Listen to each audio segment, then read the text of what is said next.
अरे ससुर जी, आप यहाँ पे, मैं आप ही के पास आ रही थी। वो क्या है ना, मैं नहाने के लिए जा रही हूँ, तो आप मेरे साथ ही चलिए मेरे वॉशरूम में। मेरी पीठ पे ना साबुन लगा देना, जैसे मैंने आपकी पीठ पे साबुन लगाई थी ना उस दिन, बिल्कुल वैसे। अरे बहू क्या बोल रही है तू? अरे मैं तेरा ससुर हूँ, मैं तेरी पीठ साफ कर दूं?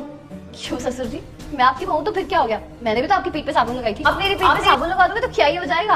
अरे बहू कैसी बातें कर रही है तू? तू बाथरूम में नहा रही होगी और मैं तेरे साथ तेरी पीठ साफ कर दूं? तेरा बदन छू सकता हूँ, कुछ तो शर्म कर। करना चाह रहे हो कि मैं एक औरत हूँ, इसलिए आप मेरी पीठ पे साबुन नहीं लगा सकते। लेकिन आप एक मर्द, एक औरत और एक मर्द का शरीर अलग अलग होता है। ठीक बोल रही है वो पापा जी। माना कि लड़कियों की इज्जत अनमोल होती है, लेकिन लड़कों की इज्जत बिना कोई चीज होती है पापा जी। देख बेटा देख, बहू ने कैसी बातें कर रही है। बेटा देख, बहू ने कैसी बातें कर रही है। मुझको बोल रही है पापा जी मैं बाथरूम में नहाने जा रही हूँ और आप मेरे साथ चलिए। वो चल से मेरी सीख के आ रही है ये सब। आप ही से सीख रही है पापा जी ये सब कुछ। आप उसे अपनी पीठ साफ करवाने के लिए बोल सकते हैं। बातें कर रहा है तू? तो पागल हो गया क्या तू? क्या हुआ पापा जी, अच्छा नहीं लगा आपको?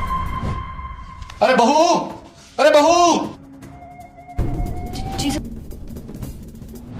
पापा जी आपने क्या बोला कि आप किसी औरत के शरीर को नहीं छू सकते? नहीं लगेगा ना, गैर आप उसके पिता के समान हैं, उसके ससुर हैं, और आप उसे ये सब अगर आप मधु को इज्जत दोगे ना तो बदले में वो भी आपको इज्जत देगी, वरना तो मैं क्या ही बोल सकता हूँ। एक बात बताइए, आपने कभी अपनी बेटी से ये सब काम करवाया? अपनी बेटी से कभी अपनी पीठ साफ करवाई है? नहीं बेटा।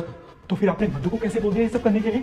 आपको तभी भी रखनी चाहिए थी जब आप उससे ये सब काम करवा रहे थे, चाहे वो लड़के की हो या चाहे वो बेटा मुझे माफ कर दे। पता नहीं उस समय क्या सोच के मैंने बहू को ये बोला। जब बहू ने मुझे आगे बोला कि आप पापा जी मेरी पीठ साफ। मैं आपकी बहू हूँ, आप मेरे ससुर हैं, और बहू और ससुर के बीच का जो रिश्ता होता है ना वो बहुत पवित्र होता है। और मैं आपको यही रियलाइज करना चाहती थी कि बहू और ससुर के बीच का जो रिश्ता होता है ना उसमें शर्म का पर्दा होना बहुत जरूरी है।